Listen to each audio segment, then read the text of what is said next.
This show is a part of the podcast network of the Walled Garden Philosophical Society, an international community of philosophers and seekers dedicated to the pursuit of truth, wisdom, virtue, and the divine, wherever they may be found.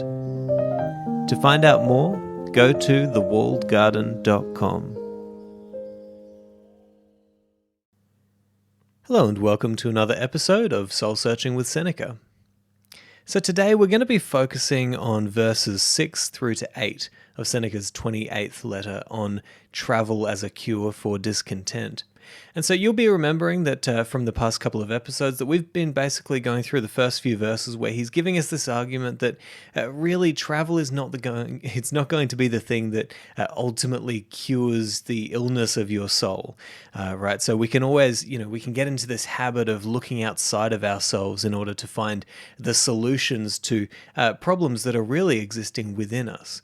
And so Seneca is suggesting that perhaps we need to look within. We need to actually go within ourselves and do the important work of philosophy of curing our souls before we can get any real pure joy or sustaining joy out of traveling or out of any sort of external experience, you might say.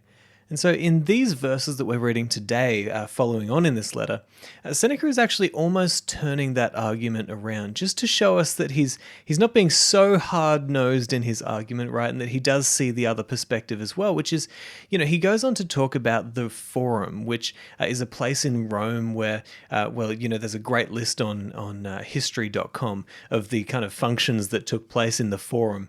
Things such as elections, public speeches, criminal trials, gladiator matches, social gatherings, business dealings, public meetings. So this is a place for the public to congregate, to come together and to get involved in all of the things that Seneca would often talk about in terms of the mob, right? And so he goes on to talk about how, even though it is the soul that we need to cure of its ailments in order to see something different, to experience something different in the world around us, not the other way around, even though that is the case, still there are some places that you might prefer to not spend too much time because of their effect on the soul, because they do leave an imprint. We've already heard from Seneca or read from Seneca in previous letters where he's talked about how, every time you go out in public, you kind of bring something back with you. You get some stain on your soul from the way that other people act and the way that the world kind of manifests itself around you when you're out in these large gatherings, right? And so there are some other insights that we can take away from these verses that we're going to read today, but what I'll do is I'll read them and then we'll see what we can kind of get from them. So Seneca says the following, quote, "Can there be any spot so full of confusion as the Forum? Yet you can live quietly even there, if necessary. Of course, if one were allowed to make one's own arrangements, I should flee far from the very sight and neighbourhood of the Forum. For just as pestilential places assail even the strongest constitution, so there are some places which are also unwholesome for a healthy mind which is not yet quite sound, though recovering from its ailment. I disagree with those who strike out in the midst of the billows and, welcoming a stormy existence, wrestle daily in hardihood of soul with life's problems. The wise man will endure all that, but will not choose it. He will prefer to be at peace rather than at war. It helps little to have cast out your own faults if you must quarrel with those of others. Says one, there are 30 tyrants surrounding Socrates, and yet they could not break his spirit. But what does it matter how many masters a man has? Slavery has no plural, and he who has scorned it is free. No matter amid how large a mob of overlords he stands." End quote. Okay, so there you have it. Seneca is giving us a different perspective to his argument here, showing us that first, look, even in a place as busy as the Forum, even in a place as crazy as the Forum, you can still find that inner peace, that quiet in a place like that. But nonetheless, he makes this very important point, which I think is the crucial point of his argument here.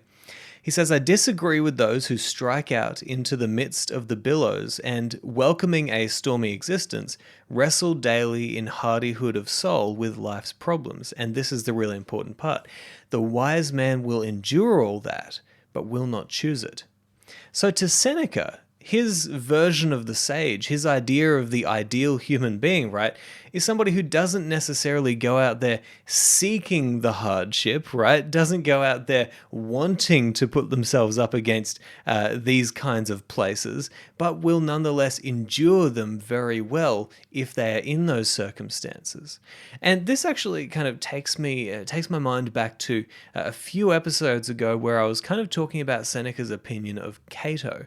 Because Seneca, it seems to me at least, even though he really admired Cato, he really admired Cato for his commitment to his principles, for his ability to stand up to tyranny and to die honorably, meaning death was not the thing that he was afraid of, right? The thing that he was afraid of was losing his honor, right? And so that meant that he would stand up for his principles, right? Even if it meant that he was going to be killed as a result of that. And that's essentially what ended up happening, right? So Seneca really admired him for his strength and his courage and his resolve, right? But nonetheless, it is my opinion through Seneca's writings that really Seneca had this opinion that perhaps he was a little bit too gung-ho with his approach to standing up to tyranny. Perhaps he shouldn't have sought to put his soul in that situation, but nonetheless should have preferred peace, but to kind of maneuver in the background, which is essentially what I think Seneca did with his life. And hopefully you can start to see the kind of flow of arguments that Seneca is making here and how they all fit into each other in this letter. Starting with, of course, this idea that, if you're going around the world traveling in order to cure yourself, right? It's like, maybe the traveling is not going to be the thing that cures you. There needs to be a change from within. And then he talks about how, if you will change yourself within, then you will actually get more out of your experience of travel. You'll actually see more and experience more because you will be able to have that true inner joy within you, that light that shines from within, that reflects in the outer world, right? But then also he's saying,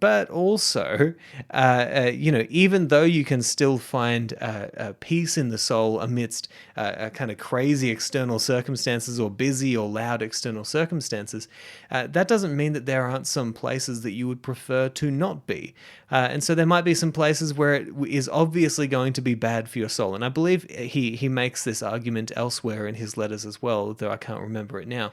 And so I guess summing up, you could say that what he's trying to get across to us is that we shouldn't go looking for trouble. He's saying, it's enough of a task to cure the soul of its ailments. You don't have to, though, then go and look for places that are going to heap more on top of you.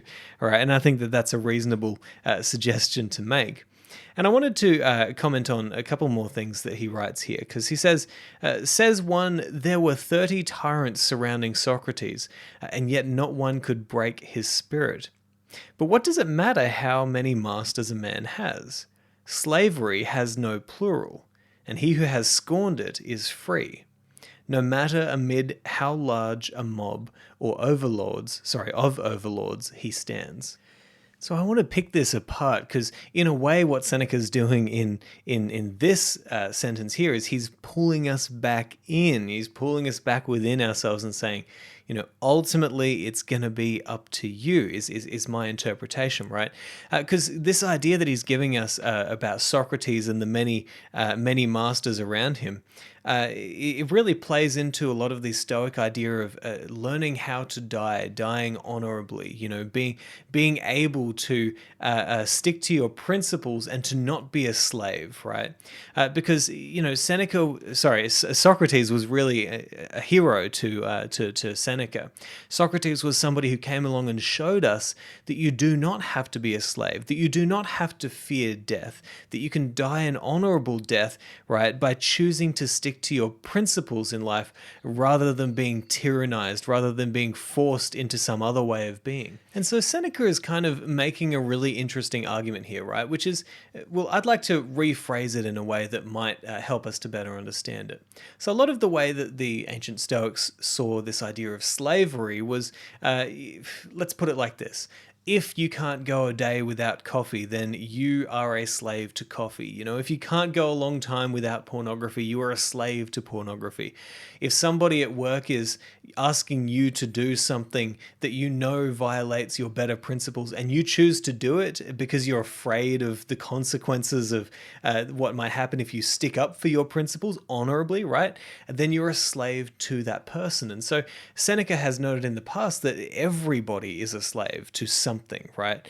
So when Seneca is talking about slavery, look, we've got so much baggage in our minds based on modern conceptions of slavery that obviously we're going to think about that first. But in order to understand Seneca's arguments, we really need to think in that kind of way, right? Because what he's saying about Socrates is that Socrates, right, he was not a slave because he chose to stick to his principles even in face of death, which ended up happening, right?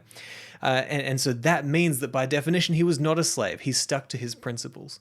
And now when Seneca makes this argument that, slavery has no plural, essentially you cannot be more or less a slave. You are a slave, right? You are in slavery, right?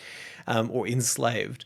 And so he's saying that if Socrates has one tyrant who's trying to get him to do something against his better principles, or if he has 100, that's not going to change how much of a slave Socrates is if he chooses to go against his better principles. And so if you've been listening to this show for a while now, you'll know that Seneca's, really his ultimate goal is the freedom of the soul, the liberation of the soul, right? Focusing on the goods of the soul and not being swayed by these things that will enslave us, right? That will only take us down to lower things. And so he kind of goes on to say that, but what does it matter how many masters a man has? Slavery has no plural, and he who has scorned it is free, no matter amid how large a mob of overlords he stands.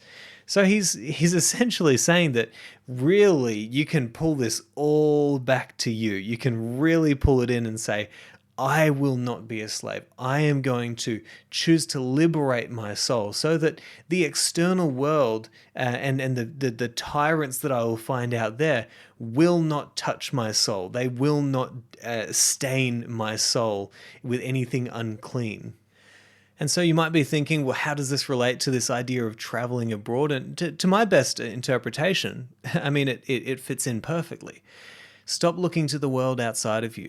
Stop thinking that that is the thing that is most important in terms of the freedom, the liberation of your soul, the curing of the ailments that you find within your own soul. Look within, right? You have within yourself this incredible power to turn your life around, to live based on principles, to live a life of honor, to live a life that is pure. And I just think that this is such a crucial message for a time like the one that we live in now, where there's so much finger pointing going on. There's, it seems like the whole world has gone into a frenzy where everybody, it just immediately begins with the assumption that if there's a problem, then it has nothing to do with them and everything to do with the world around them and the people around them, right? But you start to ask yourself, who's going on this internal adventure? Who's actually accepting the call that philosophers like Socrates and philosophers like Seneca offer us, which is, will you accept this mission to clean your own soul? Or as Jordan Peterson might say, to clean your own room, right? Start there, start small, start putting the pieces together, start curing yourself so that you can experience something different in the world. Because the outer world is not going to change for you. It's going to go on doing all the things that it always does, right? People are not going to change for you. They're going to keep on being who they are and doing what they do. But you have the ability, the power within your grasp to change your life, to change yourself, right? And there's not a better adventure that you could go on in life to actually clean yourself up, to make yourself a more honorable, a more wise, a more virtuous person, right? And not in an unhealthy way, not in a tyrannical way. We always need to remember Epictetus's wise words of self-scrutiny and self-kindness are the things that go together to help aid your transformation, right? So we need to remember that. But nonetheless, we still go on the adventure. We still decide that I am going to take this idea of philosophy, the love of wisdom, very seriously. I'm going to see what it can do for me and my soul. And I will trust that as I change my internal world, the world around me will certainly appear a more hospitable place, as Seneca has suggested. And so anyway, I'm going to leave it there. I think that's enough food for thought for the day, but there is just going to be one more episode on this letter, and then we'll move on to the next. So I hope you've enjoyed this episode. I hope it's given you a lot to think about, and I'll talk to you next time.